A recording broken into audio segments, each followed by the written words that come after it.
There's nobody on Oklahoma's schedule that's unbeatable.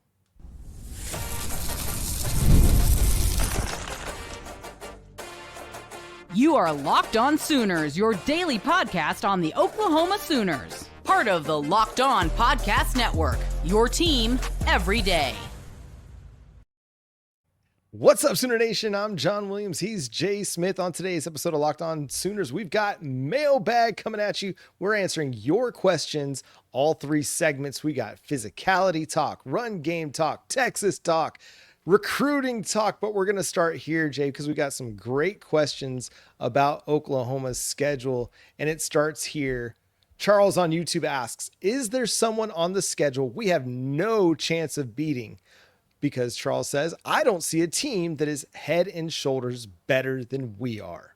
Yeah, when I look at the schedule, I feel honestly the exact same way. Like, I get it. You look at the schedule and you say, man, that is some tough games. You've got to go to Michigan. You're traveling to Georgia. You got Texas at the neutral site. You travel to Florida. You're bringing back Ole Miss after what happened the year before. You're playing A&M for the first time in a while. And, you know, South Carolina got revenge, and so does Missouri, et cetera, so on and so forth. So there's a lot of teams on the schedule when you really look at it that makes you say, okay, it should be as challenging as last year, but in a way it could be a little bit softer this time around. But when I look at it, John, I think we can beat Georgia. I think we can beat Texas. Like, it all hinges on health. And as long as we're healthy, knock on wood, I think that we have a shot to win every single one of those games on the schedule. Yeah, I'm with you, and I'm with Charles here because Brent Venables has built this team to be able to go on the road and win in tough environments. We saw it last year. We went to Knoxville, went to Tuscaloosa, beat two teams that we had no chance of beating, right? That's what the expectation was, is that Oklahoma was going to go in and that Tennessee offense was going to be able to do more than enough to be able to beat Oklahoma. Just turned out that their defense wasn't able to stop Oklahoma. Their offensive line wasn't able to stop Owen Heineke, and their tight end wasn't able to stop R. Mason Thomas, who rumbled 70 plus yards for a touchdown. And, you know, then you go and you beat Alabama and Tuscaloosa with in both games, incredible special teams, especially from Tate Sandell. So yeah, I see it the same way. Now, does that mean that Oklahoma is going to go win every single game? Probably not, because we haven't seen this team go undefeated in a regular season in a really, really long time. So the odds of them going undefeated to me are low, but that doesn't mean that Oklahoma is automatically being written off in every single one of these games, because they're going to have a chance to win every single one of these games. Yeah. But it's tough. There are tough roadblocks on this schedule. There are some games that could be sneaky, difficult games. Kentucky, Mississippi State. I think those teams, if you sleep on them, they could beat you. Going down to Florida and playing in Gainesville, that's a sneaky potential upset game that you got to be on the lookout for. Now, I think that Brent Venables is going to have some easy motivation. All he's got to do is flip on the Texas tape from last year and be like, hey, look at this Kentucky team that took Texas to overtime. They're going to be better this year. Hey, look at this Mississippi State team that was up big on Texas. They're better this year. Hey, look at this Florida team that beat Texas. They're better this year. So I think it's going to be really easy messaging from Brent Venables and the coaching staff.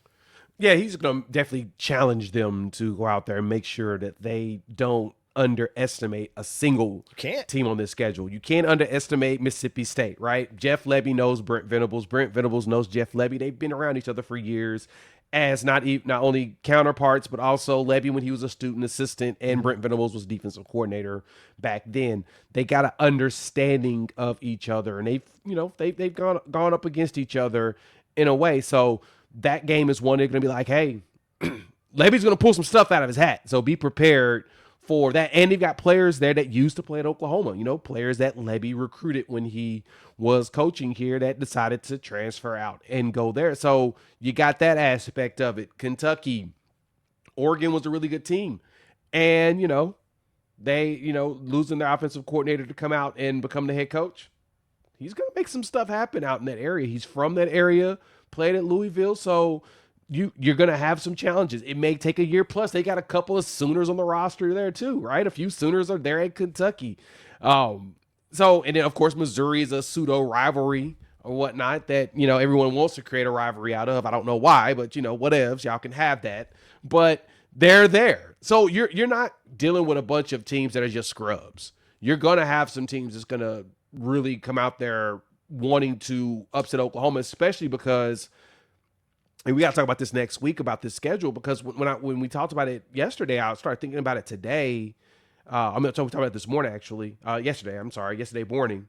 It was, what was interesting is that you could tell the SEC recognizes that we're that brand that's going to bring eyeballs. Mm-hmm. So they had to make sure they put us in some of the best spots possible when they can to take advantage of the fact they going to get some monies off the hate watching and the love watching with Oklahoma, John. So, yeah, everybody's going to give us their best. And I love that. I appreciate the fact that we know that these teams are going to try to go out there and embarrass Oklahoma if they possibly can. And Brent Venables is going to prevent that as much as possible.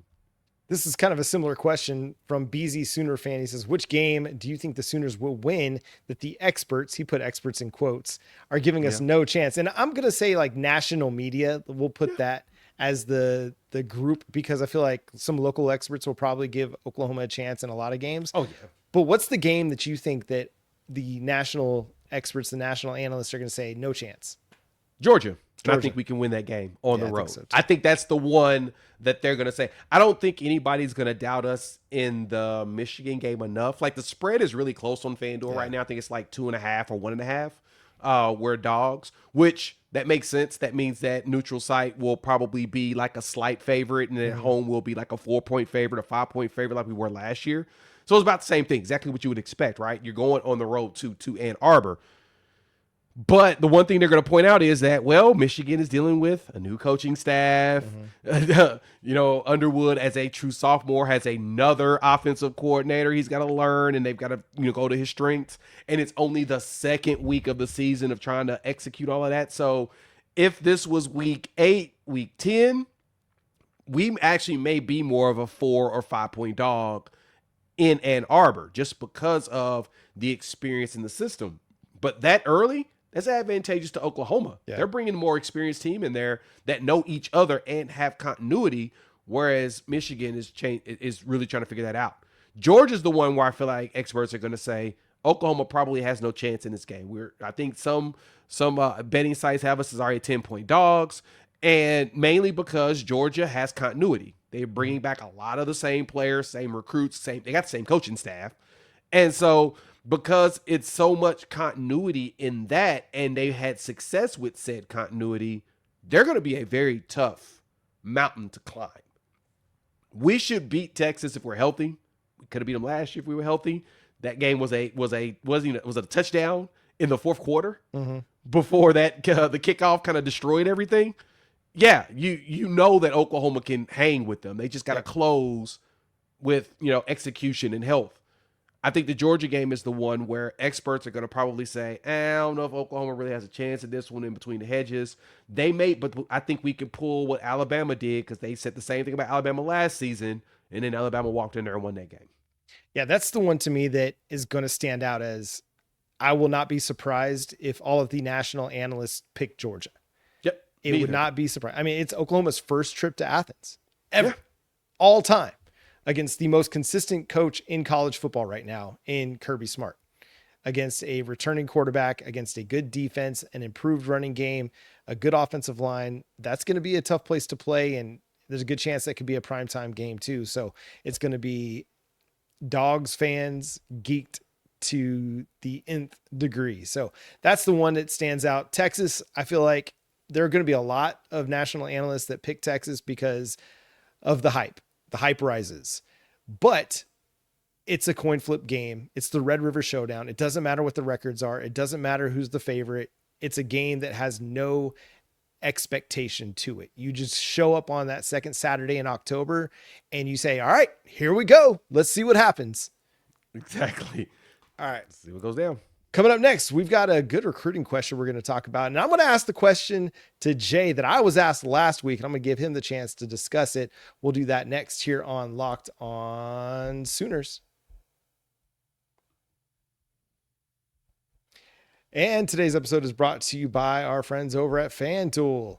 It's World Cup time, which means goals, goals, goals, and every match feels like it has the potential for a memorable moment. One goal can completely change the energy of a game, shift momentum, and alter the outcome in an instant. That's what makes tournament soccer so exciting, from the opening whistle to the final kick. I love pool play because, hey, a tie actually means something in pool play. It's not just wins and losses. I know that's very un-American in sports, but the tie actually does you some good in pool play before you even get to the knockout stage. But right now, FanDuel is giving fans another reason to stay locked into every match with every goal plays. Bet on a match and get bonus bets for every goal scored in that match. More goals mean more bonus bets. All you have to do is turn on your token. And this is the part where, hey, pool play might be the best opportunity for you to take advantage of this opportunity from FanDuel, because you're going to get some big time mismatches in pool play, maybe a little bit less so in the knockout stage. From the opening whistle to the final kick, let there be goals on FanDuel. Visit FanDuel.com to get started now. And thanks for making Locked On Sooners your first listen every single day. Shout out to all the everydayers out there tuning in and subscribe to the show wherever you get your podcasts. We're free and available on all podcast platforms and on YouTube. And if you're an everydayer and you want more of that Locked On Sooners everyday fix, you got to go to lockedonsooners.supercast.com right now and activate that free 7-day trial. Costs you nothing to check it out, try it out, see if you like it, get the free audio or the ad-free audio, and you get the invite to the members only Discord where you can talk with Jay and I and other parts of Sooner Nation as well. Getting ready for the College World Series. Recruiting is on fire right now for the Oklahoma Sooners. So much to talk about in the Discord over there. Jay, got another great couple of questions for you here, but I want to start with this one. Can we score a touchdown against Texas this year? From JD Wilmoth on YouTube. Ooh, that's a very good question. I said yes. Absolutely. We're going to score. I just need somebody to be healthy. As long as we got healthy players on the roster, we're going to score a touchdown this year. Yeah. And I think that regardless, even with Mateer out there, Arbuckle's going to find a way to figure out how to get us in the end zone no matter what. Yeah. Like, that's going to be him and Kevin Wilson's entire goal is we scored a touchdown on the first drive. We're going to figure this bad boy out. We're going to go out there and we're going to get us a tutty. Will it be first drive? I don't know. But I do know that scoring on Texas, yeah, we're going to make that happen this year because that's something that we desperately need to do. All right. If I put the over-under at 3.5 offensive touchdowns against Texas this year, are you taking the over or the under? Ooh, man. See, Muschamp's the new DC. He'll be a few games in. I think that game's going to be more of a slugfest, like drag them out. So I'm going to take under. Okay. I think it may be 21-20 type score. Yeah. We might get back to the 2023 number and get up there in the 27-30 range. But yeah, that's tough. I'm going to say, it's going to be a slugfest again. I mean, each of the last couple of years, it was a field goal game at halftime, right? It was really low scoring for the first 30 minutes of those games. So I think under 3.5 touchdowns on the offensive side of the ball feels reasonable, but yet you can still go win that football game. All right, next question. This one is a good one. Is it nuts to think by October you could be 6-0, or is that way too bold? Ooh, that's a bold one. It's bold, nuts, but it's not nuts. It's a bold they're all one. Winnable. Every game is winnable. And if we come out there and execute at the clip that we expect, the defense continues to be consistent or even better. And on top of that, your offense takes that next step that you're hoping for. That run game takes that next step that you're hoping for. Absolutely 6-0 is realistic. I think Georgia offensively is going to be good, not great, but I think defensively they'll be great. So that game is going to be the biggest challenge of a chess match of who. I don't think it's going to be a track meet. It'll be more of a chess match, and that one's going to be one of those slugfest close games as well. I don't think anybody scores more than 30 in that game as a team. It's probably in the 20s, combined less than 60 most likely type of game. Texas will probably be in a similar fashion because of it being that type of a slugfest. And so you get past those, and that gets you what? Kentucky at the crib, 6-0. I think you beat Kentucky at home as they're just trying to figure out their roster. I mean, who they quarterback? I mean, Kenny Mincy, the quarterback from Notre Dame that lost out to C.J. Carr. I don't know. We'll see if he's actually that very good, Understein. We'll find out in the future. But to me, that tells me that, yeah, it's not nuts. It's bold, but it ain't nuts. Bold. It's bold. It's not nuts. If you can get to 5-0 through Texas, yeah, you're going 6-0. I like Brent Venables against Kenny Minchie. That's a matchup I'll take every single day of the week, twice on Sunday, with cherries and extra whipped cream and nuts, and all of it. That's a Sunday right there. So yes, I think it is bold. I don't think it's way too bold. I do think it's bold though.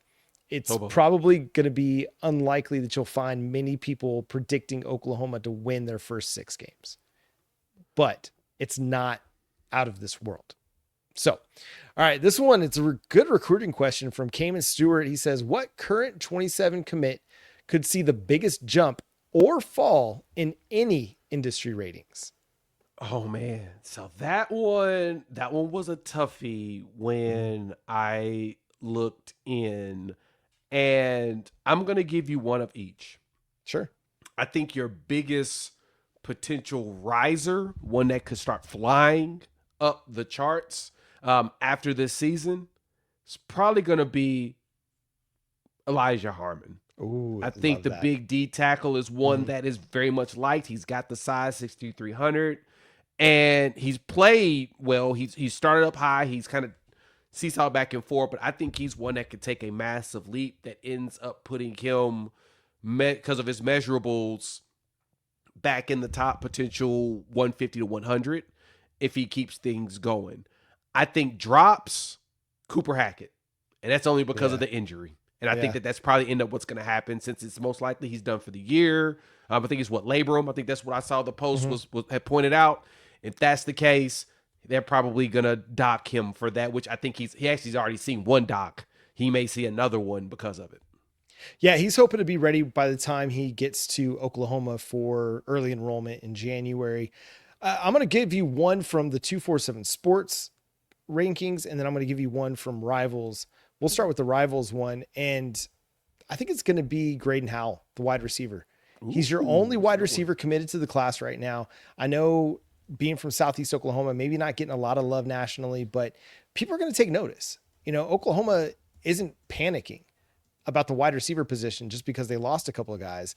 They love Graydon Howell. They love what they've got in that kid. Brings elite speed, elite agility, elite wiggle. He's going to be able to make plays in the open field after the catch. Going to be a great route runner. To me, that's a great pickup for Oklahoma in the class, and I think is going to have a chance to really significantly rise. According to Rivals right now, he's the number 406 player nationally, the number 14 wide receiver. He's 10th in the state. So I think you could see him jump into the top 250 over at Rivals. So that wouldn't surprise me at all. And then I think we talked about this one yesterday, and it's Krew Jones over there on 247 Sports, not ranked inside the top 247. Where he'd fall exactly, I don't know. But the dude's elite, man. He's Jake Krew, just from Utah. If he played in Texas or Florida or Cali, he's a top 100 player in the cycle. He has Jake Krew written all over him, with the elite pass rush techniques and the physicality and the edge and the motor, all the things that Miguel Chavis loves to have in his defensive ends. Krew Jones has it in spades. Crazy part is Krew Jones is bigger than Krew too. He's like 6'4", and I think at some spots have him listed at like 235 already. Yeah, like he's at a high schooler. Yeah, that 6'5" actually on one. I think it's maybe ESPN. I think has him. Let me see. Yeah, ESPN 6'4", 230. 247 has him 6'4" and a half, if I'm correct. Yeah, 6'4" and a half, 233. He's a big kid. Yeah. He's got the traits that everybody knocked like R. Mason Thomas for, right? He's too short. Well, Krew Jones is not short. That's Jake Krew. But Jake Krew also showed you that 5-star ability, and Krew Jones has as well. Like you said, if he was in Florida, it's 5-star easily. But he's in Utah. They're trying to discount him where he's located, even though all these big schools want the kid. And you watch him anytime he's gone to a camp, every video is him destroying people. Mm-hmm. And so I think he's going to be on a mission. I made this joke. I think that him and Jake Krew are our Bosa brothers. So, yes. So you just got yourself perfect. Yeah, kindred you got spirits. Yes. Exactly. It's exactly what it feels like. They feel like they're like the same dude, like they're related in some capacity, not just because they're both white, just because of how good they are when it comes to the way they play. Like they play with a similar style, and that's how Joey and Nick did as well when they were younger. I saw that when you see Krew, you're like, that's Jake Krew 2.0, but a little bit bigger, a little bit stronger. So it's like the little brother. He's the little brother of Jake Krew walking in there with the ability. And then, of course, his name is Krew. Makes it even better because it's JK and KJ. Yeah. Our guy, Brian Smith of the portal covering recruiting and transfer portal stuff for Locked On, loves Krew Jones. He says that Krew Jones is his favorite pass rusher in this class. If that says anything to you. And he said that Jake Krew was the best athlete he'd seen. The most refined pass rusher as a friend. Yeah. Yeah. So that tells you enough right there, right? I think it tells you everything you need to know. Krew Jones is going to be elite. All right, coming up next, run game talk. Let's go, baby.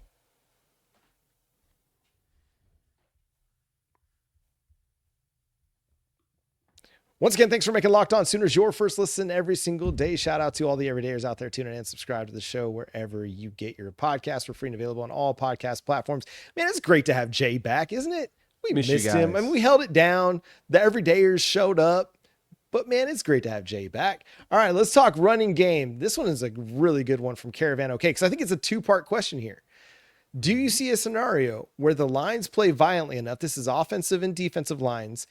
They play with great condition and have the ability to sustain dominance throughout the season and the playoffs, leading to a natty. This is like a two-parter because I like will they play dominantly enough for an entire season to be able to go win a natty? Because I think that's an important question in the new expanded playoff era.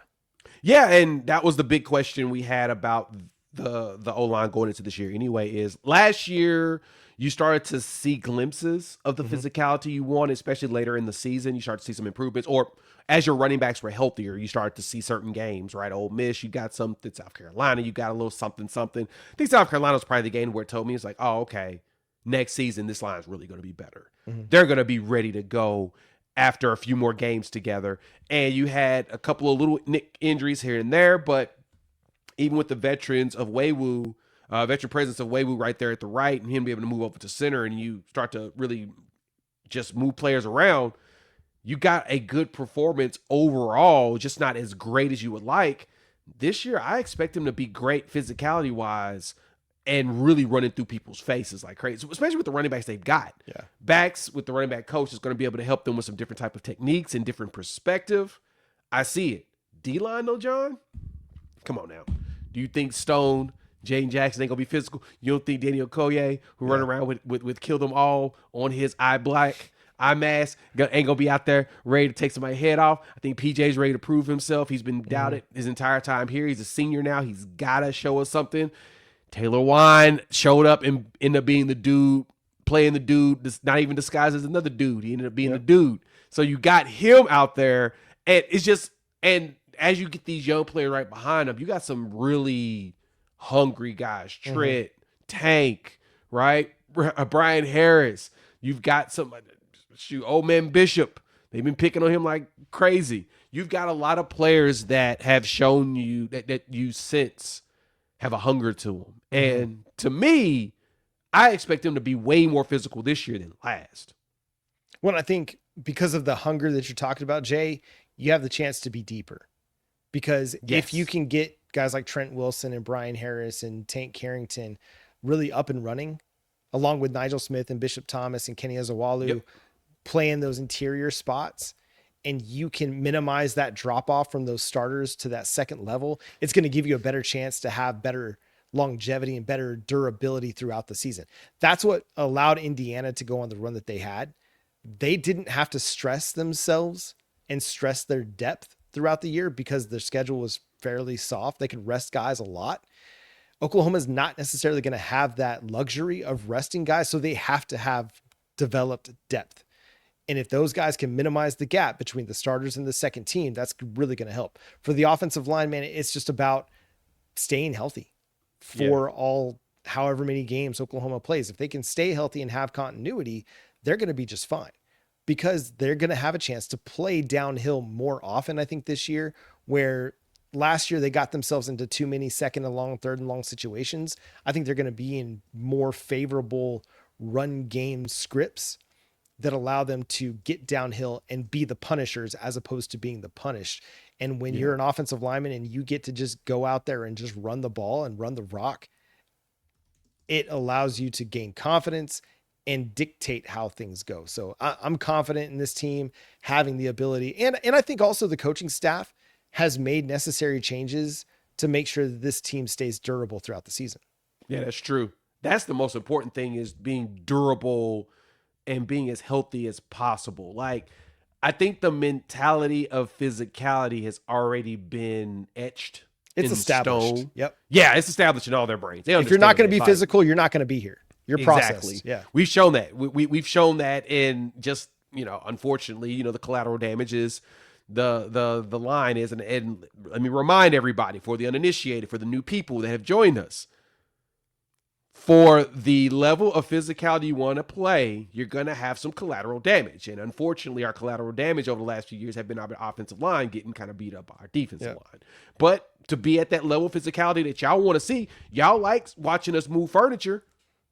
Sometimes we got to move our own furniture. And occasionally you're going to break a leg. Well, not literally, knock on wood. But like, the arm of the, that we'll just get out of that analogy. But that pillow, the pillow on the couch gets torn, and that's even worse. I shouldn't have said that either. Tonight I'm out of it. My point is, with all of this, is that you got to move furniture, and sometimes it's your own, so you got to be careful. So, but like you said, I know that they've taken more precautions in preparing, but yeah, we've etched in stone. This has been established that now, like you said, if you're not moving around, if you're not if you're not physical, it ain't gonna work for you here. And I love that the players have bought into that. That to me tells you that Brent Venables is still got his fastball. Once that's gone, then we have to talk about Brent Venables. But I'm going to give him a few years before I think that'll go anywhere. Well, and what's great is they've got the proof of concept. Yeah. Especially on the defensive side of the ball, where for 2 years we've seen really, really good defensive play. Back in 2024, the defense kept Oklahoma in so many games that they had no business in being in. If Oklahoma would have had a Lincoln Riley defense in 2024, they're getting boat raced by 30 every single week in the SEC. But because Brent Venables developed that defense, it wasn't great in 2022, but it got better in 2023, got even better in 2024, allowed them to stay in games that they, again, should not have been in. And then in 2025, it won a lot of games for Oklahoma when the offense was just below average. It wasn't terrible like it was in 2024. It was just below average, but it allowed them to win a lot more games. So the fact that they've established that physicality through the defensive side of the ball, they've had the success that they've had. They've, even in losses, been able to point to the defense and say, hey, that defense, they kept us in it because of their physicality. Now it's time for the offense to match it, to bring the same level. That's what we need. Just bring it all together. Bring it to one cohesive unit. One band, one sound. One band, one sound. That's right. That's it. Hey, and I think we're going to see it this year. I think it's going to be the offensive line's best performance in a while. And I think because what we're going to see from Fasusi and Foje and EPL, we're going to see them grow from being like kids playing college football to being men playing college football as they get ready for their NFL careers. That's the funny thing to even add to that real quick. Lastly is we're not talking about it as much. And I think it's probably one of the more underrated things that we don't talk about enough is that secondary is probably going to be the best in the SEC. Yeah. And think about that. We haven't seen or had that since 04, 03, 04, 05, right? It's been years. Well, I mean, you probably can go probably in the 14 era, Sanchez and them. That's probably an era you would give props and say, yeah they were a pretty elite secondary. But that right there is something that we haven't seen since the last regime was here. And now with this one, we may have the best one out there. Mm-hmm. And if they execute, it's going to make it even easier for everybody else to be able to ball out. Yep. We'll be if everything is just in harmony, John, people will have to fear Oklahoma once again. That's right. Shout out Jay Valai and Brandon Hall for helping to establish this secondary that's going to be the best in the SEC in 2026. And that's going to do it for today's episode of Locked On Sooners. Thanks so much for tuning in, being a part of the show, subscribing to the show wherever you download and listen to your podcast. We're free and available on all podcast platforms. But if you want that ad-free audio, go check out the Everydayer Club at lockedonsooners.supercast.com. You get that 7-day free trial now, and then it's just $5 a month or $50 per year after that. And thank you to all the people who shared questions over there on the YouTube side. We're going to put out that graphic every single week, whether it's on X or on Facebook or on Instagram. So be on the lookout for that. If you want to be a part of our weekly mailbag show, we will feature your questions here on Locked On Sooners. Make sure you go follow Jay at Unfair Sports. Go check out his channel, Unfair Sports, for more Oklahoma Sooners and college football coverage. You can follow me at John9Williams and read my work covering the Sooners over at SoonersWire.com. The show is at Locked On Sooners on all of your favorite social media platforms. But until next time, he's Jay Smith. I'm John Williams. We'll talk to you then. Boomer. Sooner.